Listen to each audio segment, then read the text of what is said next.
What's up, everybody? I'm Ivan Vargas. Welcome to the Victory Show on Sports Zone Chicago. Just a little show after every Bears victory. I like to do just giving my final thoughts, my opinions on the win, and where the Bears go from here. Apparently, it's a very happy time up at Hallis Hall with the win against the Detroit Lions after snapping a 5-game winning streak. And I had mentioned this before on Sean and Maya in the morning. And before I get started, go ahead and download the Sports Zone Chicago app wherever you get your apps from: Google Play, Amazon, and the iTunes Store. Make sure you download, go ahead and like Sean and Maya in the morning, as well as the Sports Zone Chicago Facebook pages. And go check us out on YouTube. Like and subscribe to our YouTube page, Sean and Maya in the morning, and Sports Zone Chicago. Also, check me out, Ivan Vargas. You can go ahead and subscribe to my page as well. Vernon and I will be getting to that. Ain't no victory till Nagy's gone. And look, I would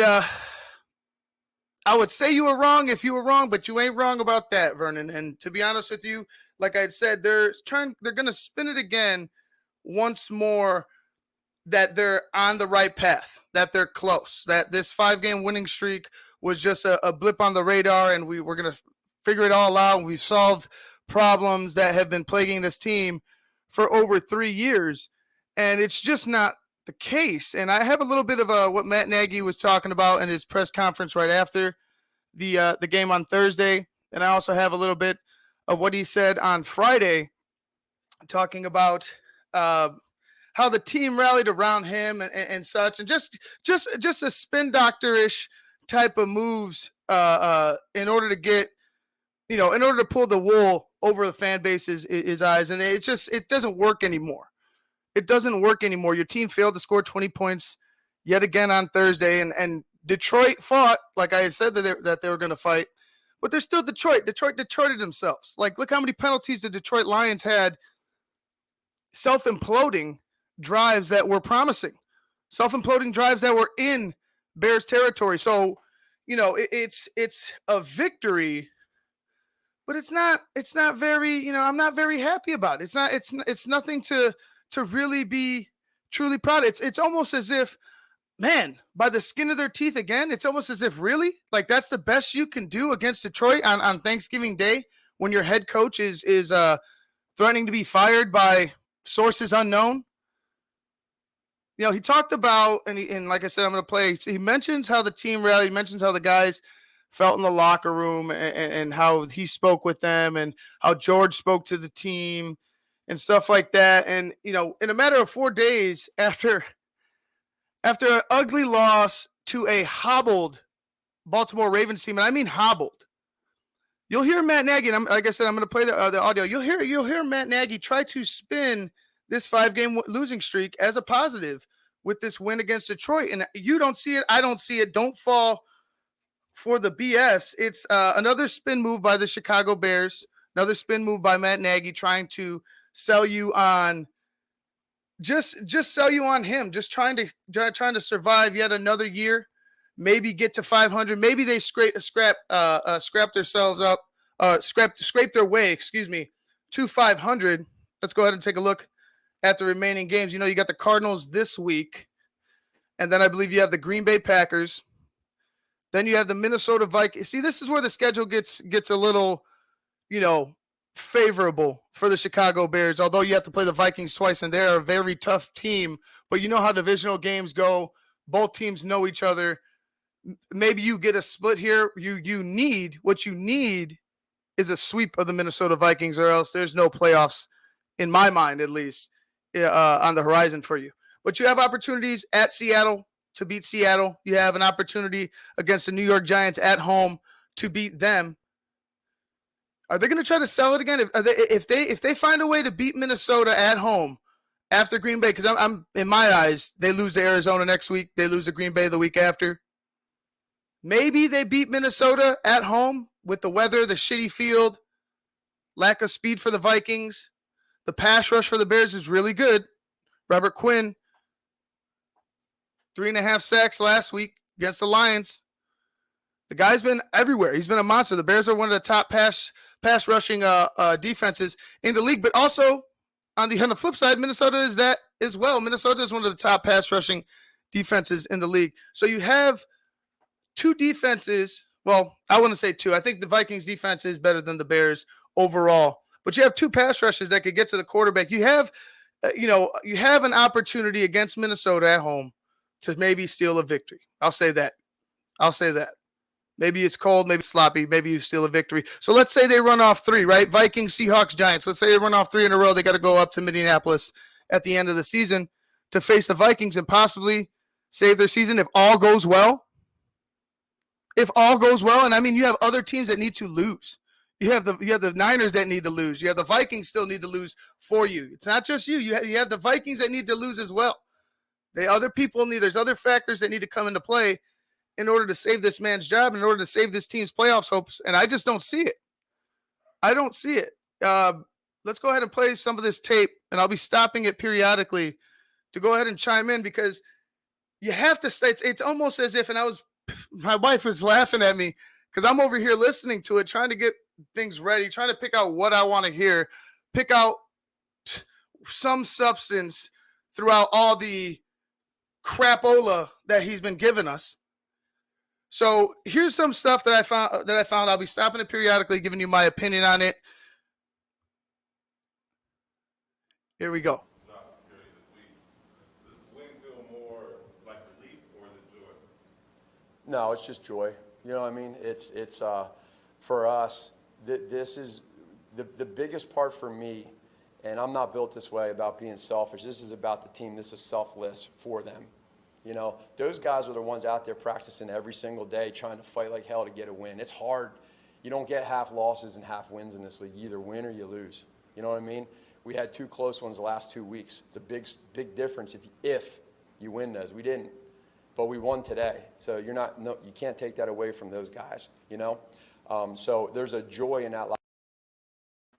Again, you know, this joy that he has. Is it just because you're able to save your ass for another week? Is this joy because you figured out how to score touchdowns on offense as opposed to settling for field goals or just having your quarterback throw interceptions in the end zone? Although Andy Dalton had a nice stat line, Andy Dalton almost threw 2 interceptions in the end zone. He probably should have thrown 2 interceptions in the end zone. And there also probably should have been a penalty.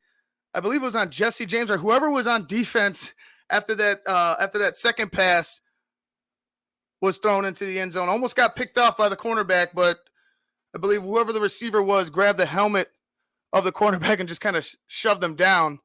I'm not sure if that's illegal or not, but it happened, and he was able to knock the ball away, but just a bad pass. You know, how are you happy for settling for mediocrity? How are you happy that your team wasn't able in back-to-back weeks against hobbled teams? And he mentions he'll later on mention the Baltimore Ravens and how, you know, good of a team they are. But that wasn't the Baltimore Ravens out on that football field last Sunday. That wasn't the Baltimore Ravens. That was not Lamar Jackson back there. You didn't have your number one receiver in Hollywood Brown. You don't have a workhorse back. You have a running back by committee going on there in Baltimore. You were able to get the job done on defense of all places because it was just a lack of execution, lack of creativity, a lack of understanding who you are and how you have to attack defenses. Yet another coaching staff outcoached you. In that 5-game losing streak, they've gotten outcoached in every single game.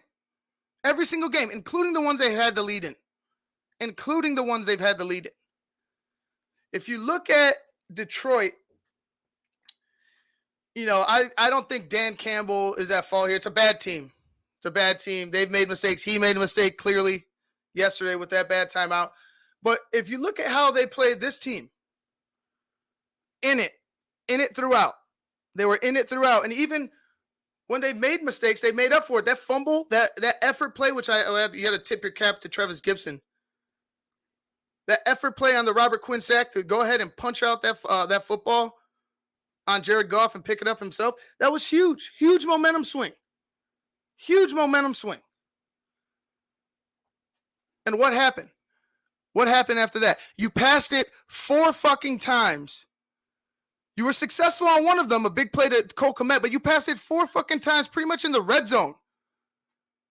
Never once threatening to run the football. Never once running the football. Isn't that your identity? Didn't you admit that this was your identity? I don't know how you're joyful about a win like this. You take the win. I say this, you take the win. You could be happy, I guess, about the win.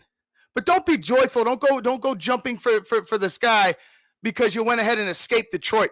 Because that's really what you did. You really just escaped Detroit. If Detroit doesn't Detroit themselves, like Armando is saying here, you take an L. So jumping for joy, number one, is just complete BS, in my opinion. Locker room, and they're allowed to have that. They're going to have a great Thanksgiving today because they earned it, and they fought like hell, and they told me what they were going to do, and they did it. How cool is that? From an emotional standpoint in that regard, Matt, do you feel like the team rallied around you? Yeah, I do. And again, and not just me. The other part of this too is, as Ryan and I do this thing together, they rallied around all of us. You know what I mean? And not just me, the coaches, because right, there's a lot of in the coaching world, you have assistant coaches, right? So we're all a part of this thing. And so their players are, we're all working together here, and I think that's what's impressive. It wasn't about just what you saw, or could you feel it? I mean, from an Both. emotional standpoint. Both. You felt it was easy to feel, and again, it's that's where in times like this, there's things that we have and that we keep from, that we just in different ways organically, whether it's an individual discussion or whether it's a group discussion. You work through these times, and that's why they're allowed to celebrate in our locker room right now. It feels pretty good. Again, and then they're allowed to celebrate like the club dubbing. You know how I feel about club dub. Club dub after a win like this or an ugly. It just doesn't look right. It just doesn't look. It doesn't feel right, in my opinion, to celebrate. As a player, you knew, or at least I knew when I had a good game. I knew when I had a bad game. I know when the team played really shitty. You know that. To just forget about all that immediately after the game and not focus on, hey, man, all right, we need to go ahead and take this for what it is. We escaped. We had huge, major mistakes, especially you had defensive mistakes. You had offensive mistakes. Let's go ahead, get ready for Arizona and be ready to step up and prepare. Not go ahead and club dub after a 5-game losing streak. I get you're happy you snapped the streak, but this has been 3 years in a row where your team is for some reason supposed to be happy that they snap extended losing streaks. They're supposed to be happy that they have a losing record heading into December. They're supposed to be happy. This is what they're supposed to be happy about, because Matt Nagy can go in the locker room and pat them on the ass and say, "Hey, man, good game, bro. Good game, bro. Let's go ahead and sing Kumbaya afterwards, and everything's all right." It stinks to me. You're trying to sell us snake oil yet again in yet another season after an ugly set of losses. It's bullshit. Well, they always say they're going to win. You know what I mean? They always say they're going to win, and that's what we. And then right here, they always say they're going to win. So how do them telling you that they're going to win at the beginning of Detroit even fucking matter to them caring about if they win or lose for you? Isn't that just a contradiction? They say it every week. So what? It doesn't really mean shit what I just said at the beginning of the press conference. They say it every week. So what the hell does it mean when they say it this week? Come on now. But I think more than anything, without getting into major detail, there was a lot of love and support, which again I appreciate. Last one. With 6 games left, what is your understanding of where your job status is with your career? Again, for me, there's only my understanding, which is what it's been since the day I signed up to be this coach, is to win as many games as I can possibly win and do it the right way. And, you know, when you lose 5 games in a row, you understand. And when you're 3-7, you know what territory it can get to. You know what I mean? And What would you say you do here? I knew that 4 years ago when I took this. And so here we are. Every week is a little bit different. This one was definitely different. But this is one of those weeks where It's not different, though. It's use it. not different. And I'll tell you why it's not different. It's because you have consistency of inconsistency amongst your offense, amongst your team, for that matter. And like looking at the penalties, I know Detroit had a lot of penalties last week. I know we'll talk about the Pittsburgh game. I have an asterisk next to the Pittsburgh game, but let's go look at the penalties week by week. Week 1, 3 penalties, 35 yards. Week 2, 8 for 70. Week 3, 5 for 49. Week 4, 7 for 61. Week 5, 8 for 70. Week 6, 7 for 54. Week 7, 4 for 32. Week 8, 4 for 30. Then you get the week 9, the Big 12 for 115. Although it was a shitty refereeing crew, there are still penalties on the Chicago Bears that you can't take away from them, that they have to own, period. So week 9, 12 for 115. Then you have week 11, 6 for 58. Week 5, 5 for 50. That's just too many times where you have over 50 yards in penalties. Too many penalties, period. Shit. The beginning of the year, 8 penalties, 7, 8, 70 yards, 80 yards. Like this is just too much. Undisciplined. You're 16th in penalties, 29th in penalty yards given up. You have 69 penalties, 119 yards given up. Too much. You're towards the bottom of the league. You're not a disciplined team whatsoever. That plays into it. Moving forward, and you don't make any predictions, but what you do is you use it when you go home on that plane tonight and everyone's having a good time because they're able to celebrate and have fun watching the tape and enjoy their Thanksgiving and get back to being healthy and understand what games are next. But the only game that matters is Arizona coming up. That's it.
Sorry about that. Just did it freeze up? All right. Well, looking at 2018, like I said, you're going to take away 2018 because I want to go back to what Matt Nagy wasn't doing.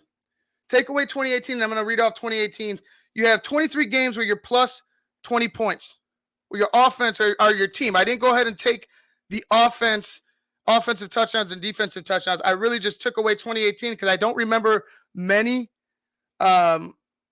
defensive touchdowns after 2018, and you had 6 defensive touchdowns back then. You had 36 turnovers as a defense in 2018, 6 touchdowns, 36 points off defense. But reading off this is just 2019 through 2021 up to this point. Your 23 games plus 23 games you had plus 20 points. 21 games you have minus 20 points. That's 47%. 47% of the time, your offense can't score over 20 points. So, adding in, if you add in, the miracle 2018 season, you had 14 games plus 20, 4 games under 20. A lot of that we know was set up by the defense. 36 turnovers. 36 turnovers. 36 turnovers. That's your offense benefited greatly. They made up pretty much half the field, I would assume. Not all the time, but I'm pretty sure you had a few run backs, got you maybe 20, 30 yards at a time. You had, like I said, you had a couple of touchdowns run back. But tell me that doesn't set up your offense in prime position, even with Mitch. Even with Mitch and an offense that defenses haven't been accustomed to, you catch people off guard like that. So that's why I took it away. But if you want to know the percentage, it's 38% with those 14 games or those 18 games in 2018. Look at the last 3 years. Like let's like I said, you had a fantastic defense in 2018. Don't look at that. Look at the 23 games, the 44 games after that. Look at the 44 games after that 2018 season. Half the time they don't score over 20 points. It doesn't get the job done. It doesn't get the job done. And not to mention Cairo Santos missing another field goal this past week. I don't like to see that. I don't like to see that. He had a nice little streak going. When your offense can't score points, and I don't like field goals whatsoever, but when your offense can't move the football, you can't just miss field goals and just take it as nothing. This is serious territory when you're missing field goals now, because your offense can't move the football. Where are you going to get points from? Where are you going to get points from? And I hate settling for fucking field goals. I hate it. Mediocrity plagues this team. This guy is the definition of mediocrity and settling for less. So again, for me, the only thing I can say to those players is that I appreciate them, and we got a hell of a group of guys, players and coaches, and they showed it today by getting the win. Thank you.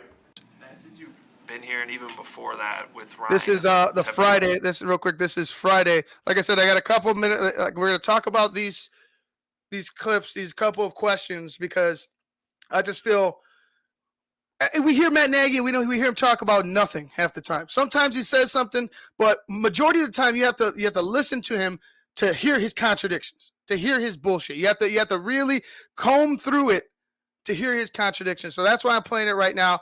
That's why I'm stopping it in between, to let you know how I feel and to decipher the riddle that is Matt Nagy. The guys he's bringing into this team, the professionalism, understanding that you're still 4-7 team. In what ways did the makeup of the roster help you get through the last few days? It's helped a lot, and I think you make a good point.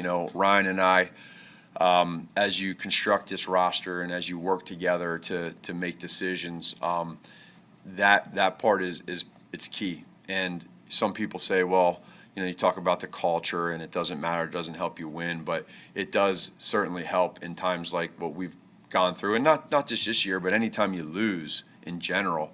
He means the past 3 years, not just this year, the past 3 years. It's good to have quality people around you, and I get it. I understand what he's saying. But Matt, how many times are you going to sell us on this? How many times?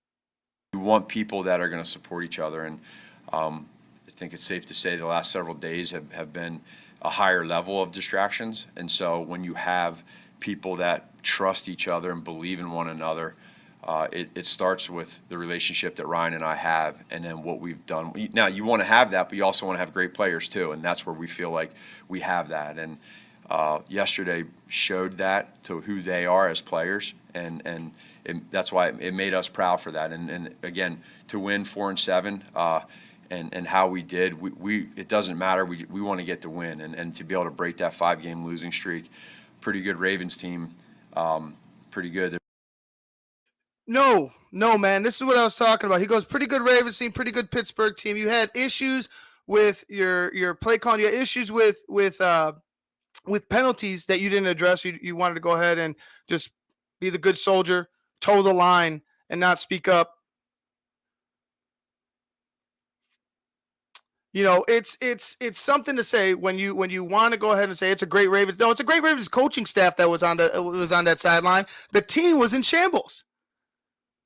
Who was their cornerback? They beat Westery constantly in that game. They didn't attack him. They didn't go back to him. They went back to him maybe once. The Godwin touchdown, they went back to him. But he was a liability throughout the Miami game, throughout the most of the Bears game, even though they couldn't connect. Who's the quarterback? Name the quarterback. I know the quarterback. I know Diet Lamar, Tyler Huntley. Do you even remember the quarterback's name, Matt? The Ravens were not a good ball club on that Sunday. Sorry to say. They were not. The Niners were beat up. The Niners were hurting on offense. And you kind of just trampolining off the win against you, off the comeback win against you. They started picking up their act.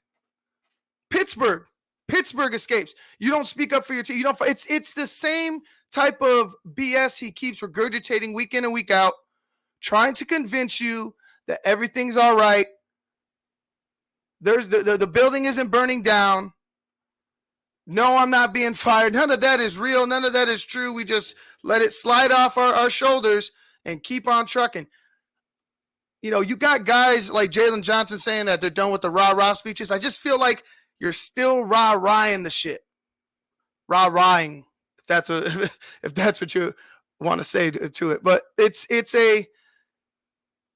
just him trying to save face constantly just doesn't help.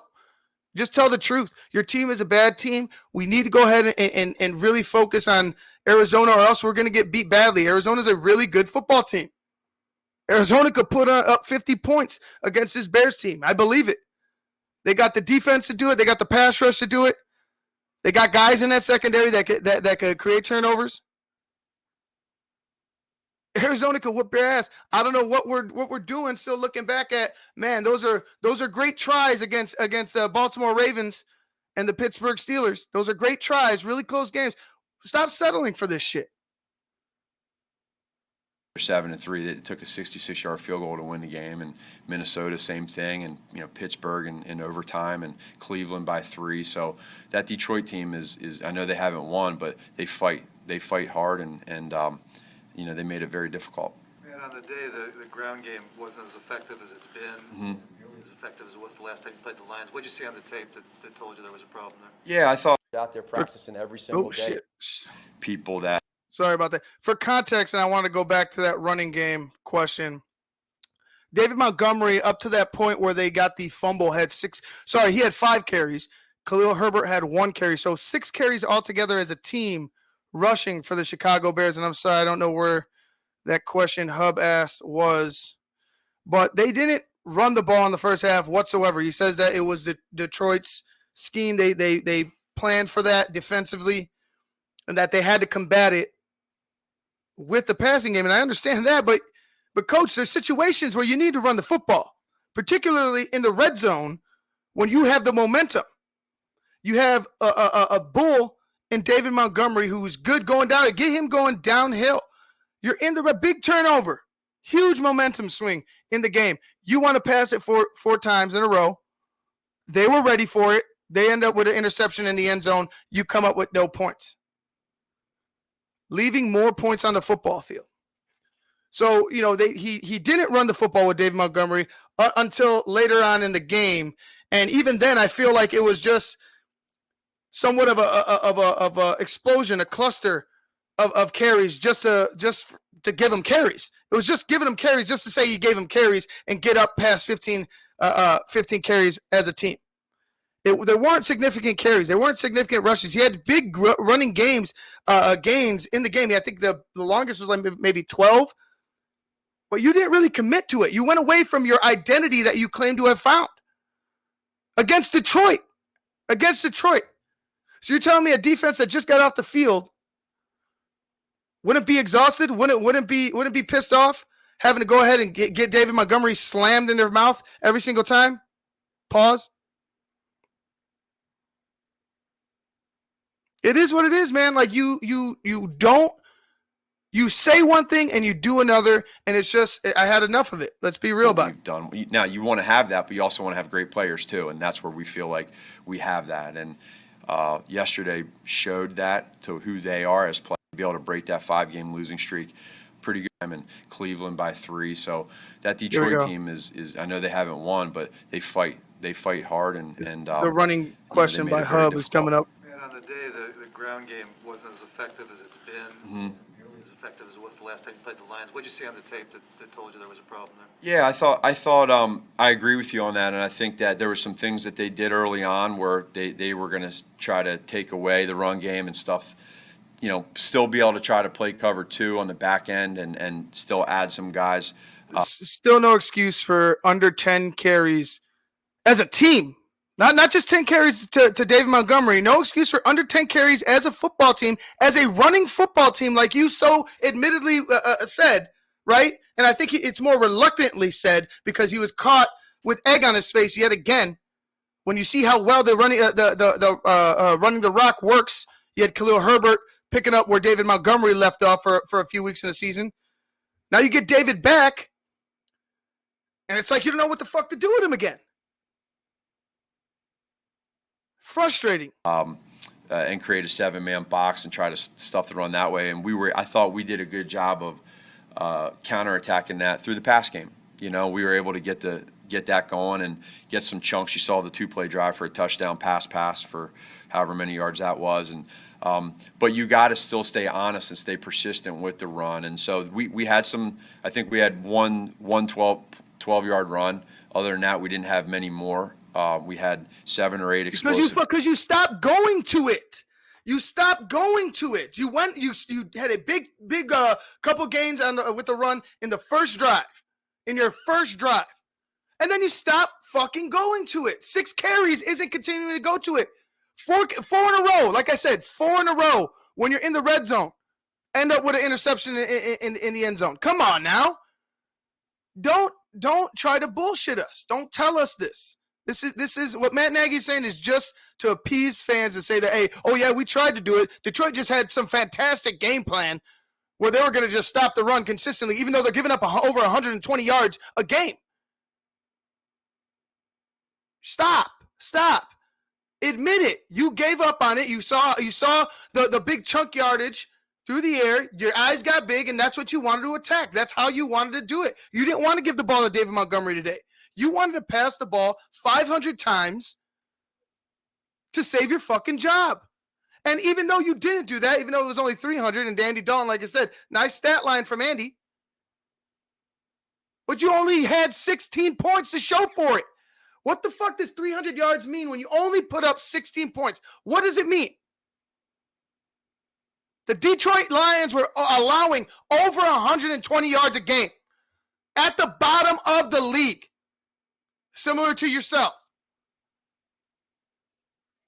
Run the ball. Don't make excuses. Run the ball. You didn't commit to it like you did, and you just allowed Andy Dalton to sit back there and airmail it all over the place. And it worked. He had big chunk yardage. Like I said, there was big plays. But when it mattered, you couldn't get the first down. You couldn't pick up a first down. When it mattered, you couldn't get the ball in the end zone. You can't do this to other teams. We've seen what happens when you do this shit with other teams. You lose. Not everybody is Detroit.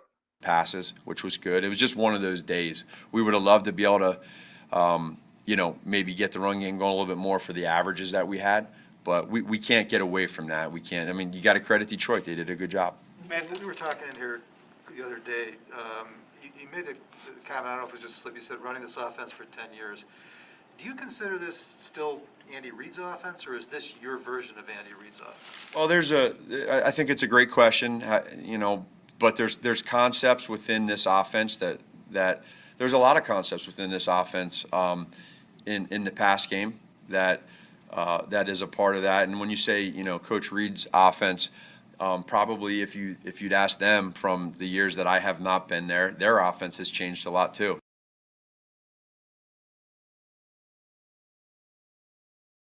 I'll tell you what their offense isn't, right? I got scoring drives. On scoring drives, the percentage on scoring drives Bears are scoring at 29% of their drives. 29%. 12% of those of the time, they're turning the ball over. They have 15 turnovers so far this season. That's 20th in the league. They're 26th in scoring percentage at 29.7, and 20th in turnover percent in drives ending in a turnover, 12.6. Yeah, I'm sure this is exactly how Andy Reid likes to run his offense. Andy Reid has his issues too with his offense. Andy Reid has his issues. But I'll tell you this: I'll trust Andy Reid. I'll trust Eric Bieniemy right now more than I'll ever trust that you could get a competent offense on this football field. Ever. You know, offenses do evolve. They change for different reasons, whether it's the pass game or the run game, based off of your players' strengths and weaknesses. And so there's a good mix. You know, I think for us being together, for this being the fourth year, you would say that it's certainly different. It's different. It's still not scoring fucking points Than 2018 and even 19, you know? So as you kind of grow through who your players are and what they do well and don't do well, or you need to get better at, you can change some things and adapt. And we're always doing that. Every team is doing that, trying to fit and see what their identity is each year. Last night, you answered, most of the questions you answered after the game was about all this. Do you imagine that put this issue behind you completely? Do your players, I mean, you just mentioned it's probably going to continue. Yeah. Is there anything you learned in the last 72 hours that Yeah. helped with that? No, I just think the biggest thing that we learned together in this building is knowing that, yeah, that comes with the territory, and they are distractions. Like I said yesterday, how do you handle those distractions? There's a right and wrong way to handle them. The wrong way is you let it affect you. We didn't do that, and we haven't, and we won't. We also, you stay ahead of it by knowing, like I just said, like not just us, but other players. There's going to be more distractions. That's just natural. But when you know the truth, it makes it a lot easier. And I think our communication in this building, including George. So when you know the truth, you know the truth. You as fans know the truth. I know the truth. Exactly, Tyler. Clown. When you know the truth, that's just, what a slap in the face to Bears fans. Like it's a constant slap in the face. Every time he takes the podium, every time you hear him talk and downplay what's been going on at Hallis Hall, it's just a slap in the face. Just a slap in the face. Like we haven't been living here the past however long generations. Like we haven't watched this team for over 20, 30 years post Ditka, and watch how much they sucked. Watch how many, wondering who's going to be the quarterback this year and who's his backup. Wondering, is this offense going to be able to score a touchdown? Do the Bears defense have to score a touchdown on interception? How many turnovers do the Bears need to force in order to stay in this ball game? Because the offense is absolute trash. It's like he thinks you're blind. He thinks you're dumb. They think you're dumb as fans. They think you and I are just stupid sheep that don't see the bullshit that they're spitting at us. That's what they think. You're 47% of the time, Matt. You're just 2 games above 500, scoring over 20 points as an offense. Give me a break. Give me something real. Own up to that. It's stop bringing the players in, because he's like bringing the players in like it's like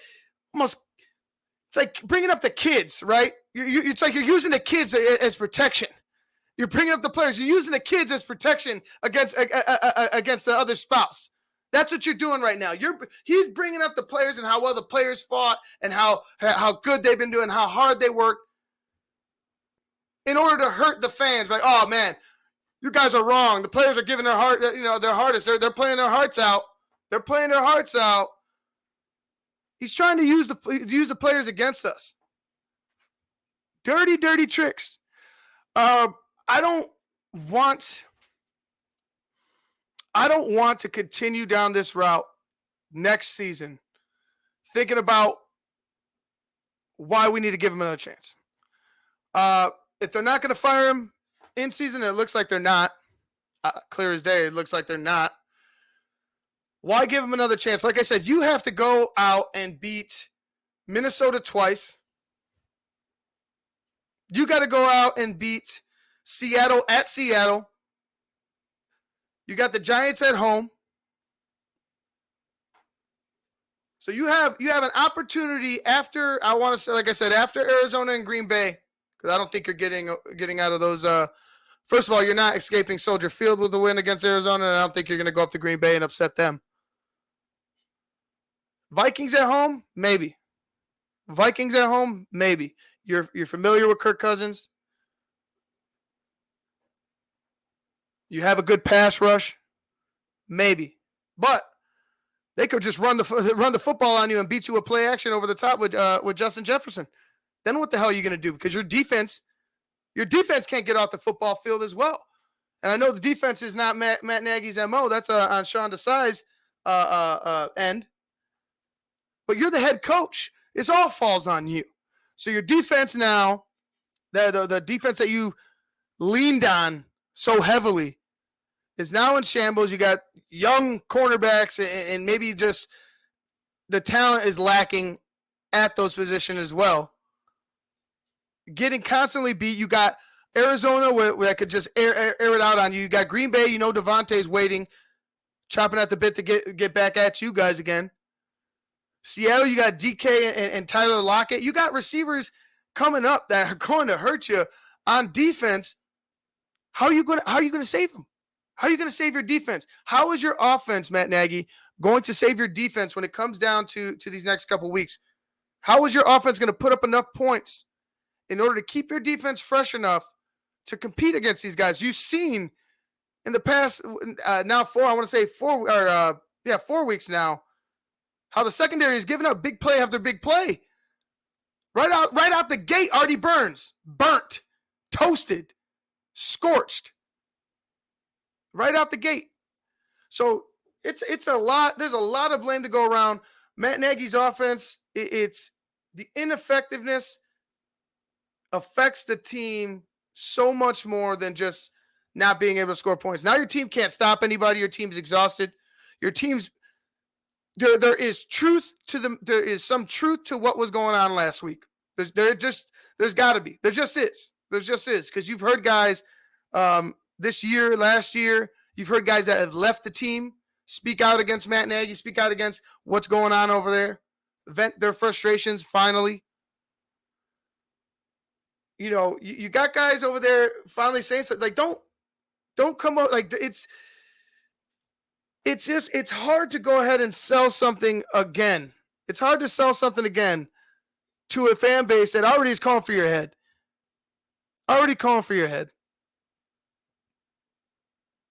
How is your offense going to help your defense? Can you keep your defense engaged? Can you keep the players on your side? He says they're playing for him, that they're all in, that they all rallied around him. The troops rallied around Matt Nagy. I don't think I believe it.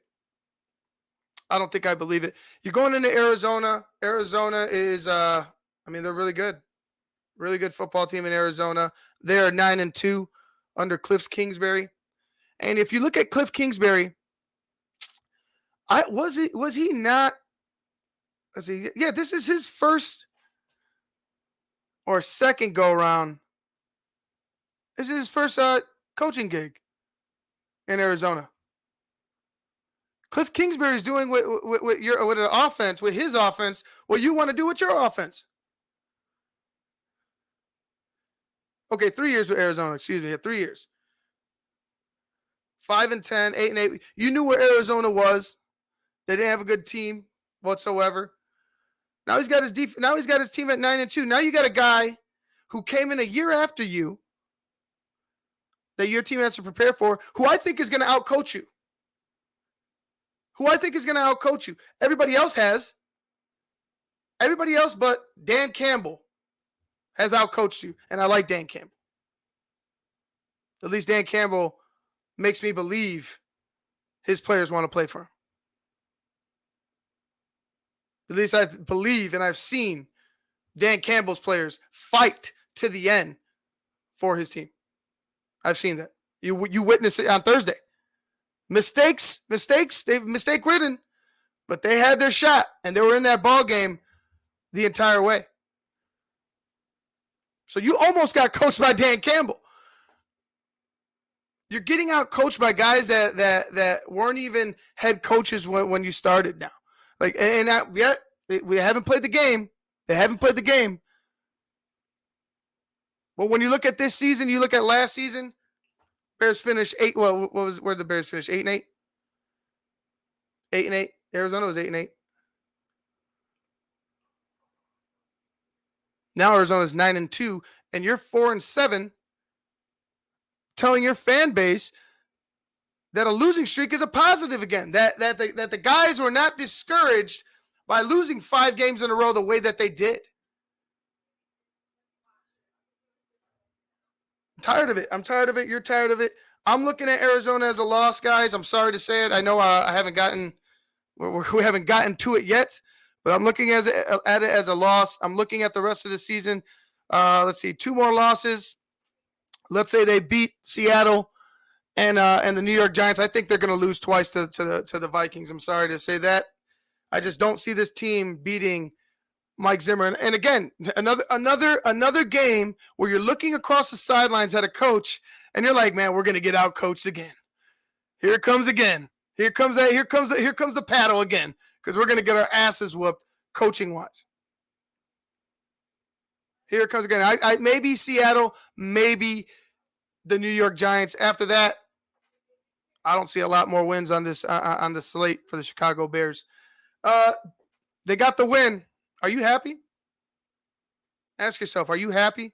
Are you happy with how this team performed? Are you happy at how this offense has performed? I'm not. You shouldn't be satisfied. The Bears shouldn't be satisfied. Hopefully, this is almost over for us. Hopefully, the shit show is coming to an end at season's end. And then we have to look for who. Who's the guy to get this shit going? Who's the guy to put this train back on the tracks? They need to go ahead and get out ahead of everybody else. Be first. Find somebody worth it. Find somebody not new, not gimmicky. Find as close as you can to a consistent as possible. A lot of people say Dave Toub. Why not? Why not Dave Toub? He was here. He's been to a Super Bowl with us. I would trust a Dave Toub putting guys coordinator-wise in position, quality coordinators in position to help the Bears out. Good coaches. I could see that from a guy like Dave Toub. He's been around the league long enough. He's got connections. People like him. You want another offensive guru? You want another guy, another flavor of the week? Or do we want somebody that's been in the league, who knows how to run an offense, who knows how to run a team, who knows how to command a locker room? And don't pigeonhole him. Don't pigeonhole him in press conferences. Don't talk about PR bullshit when he wants to talk about football. I go back to Bruce Arians. Save yourselves from yourselves. Find a president of football operations and leave it the fuck alone. Do not meddle. Your meddling has caused enough damage to this franchise. Guys, I'm Ivan Vargas. I'm going to be watching football throughout. I don't think I'm going to do a game today. Might be hanging out with friends, and got my baby boy, got my little girl, and my wife Emily. We're going to be hanging out today, probably drinking a couple beers. Like I said, I'm tired from this week. It's been a long one. Thanksgiving, calling 2 games in like 4 days. That's fun. I love calling the games for you guys. By the way, check out barely live every Bears game. I'll be calling play-by-play, giving you my reaction, what I think, my yelling, my screaming, my pain, my tears, along with you. Come out and check me out against the Cardinals next week. I'll be doing it, and then I'll be popping in. Thursdays are going to be a little less now, like I said, with the baby. Mondays might be a little less now, but I will be picking and choosing some big games to do. So you'll see me throughout the week. Like I said, check out Barely Live during the Bears game, live reaction, breakdown, talking shit, that good-ish. Until next time, guys, download the Sports Zone Chicago app. Like and subscribe Sports Zone on YouTube. I'm out. What would you say you do here?